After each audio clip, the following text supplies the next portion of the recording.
Религиозные деятели, молодежь, студенты. В аудитории Ингушского госуниверситета собрались люди разных возрастов и специальностей. Что общего у них? Ответ – религиозная принадлежность. Участники семинара обсуждают духовно-нравственное и патриотическое воспитание молодежи. В начале гостей и участников приветствует министр национальной политики Ваха Беков.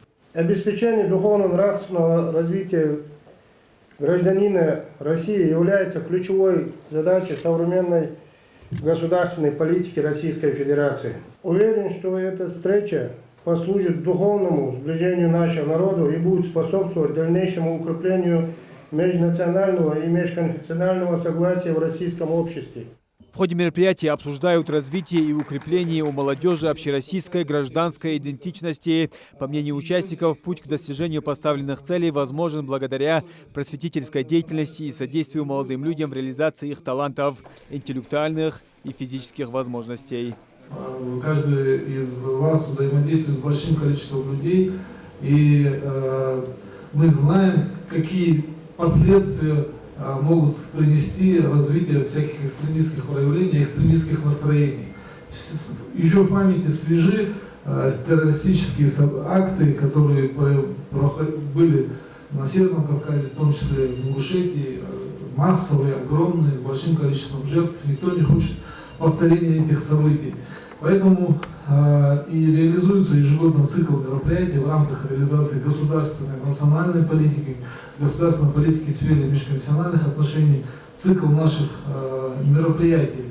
В числе гостей председатель международной организации «Исламская миссия», которая сотрудничает с Ингушетией более 10 лет. За это время они провели не один десяток лекций и семинаров в республике. На этом руководитель организации затронул вопрос единства нации. Особенно эта тема актуальна на фоне спецоперации на Украине. Он отметил, что каждый должен заниматься своей работой. Из 193 национальностей и народностей Российской Федерации на территории Северного Кавказа проживает большинство. А на юге России присутствуют все мировые религии и все монотеистические религии. И у нас никогда не было межнациональных, межконфессиональных, не только войн, даже противостояний не было.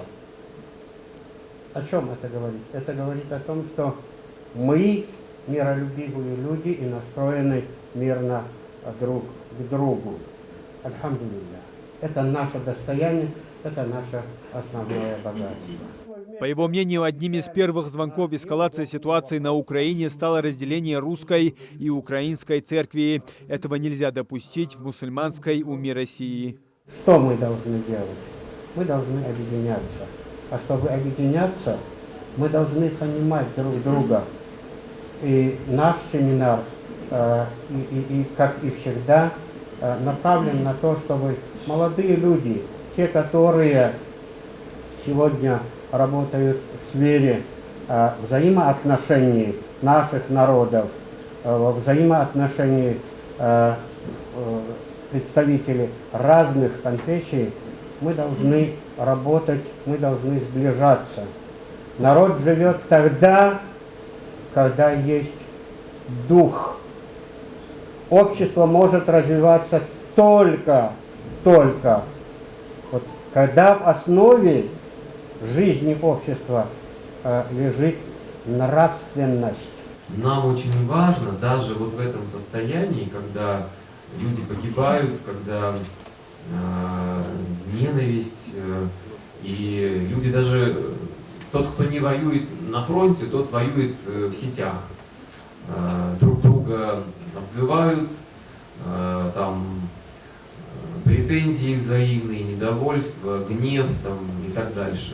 Нам необходимо внутри, прежде всего, себя сохранять мир, насколько это возможно, стараться внутри своей семьи, внутри коллектива, вот в университете, в республике, в стране в нашей, внутри. Мы каждый, это касается каждого. Мы должны понять, что от каждого из нас зависит очень многое. С лекцией выступил и историк, старший научный сотрудник Центра проблем Кавказа и региональной безопасности МГИМО МИД РФ Ахмед Ярлыкапов. Он презентовал свою работу о кризисе идентичности и профилактике экстремизма в молодежной среде. Муслим Ганиев, Мухаммед Белакиев. Новости 24.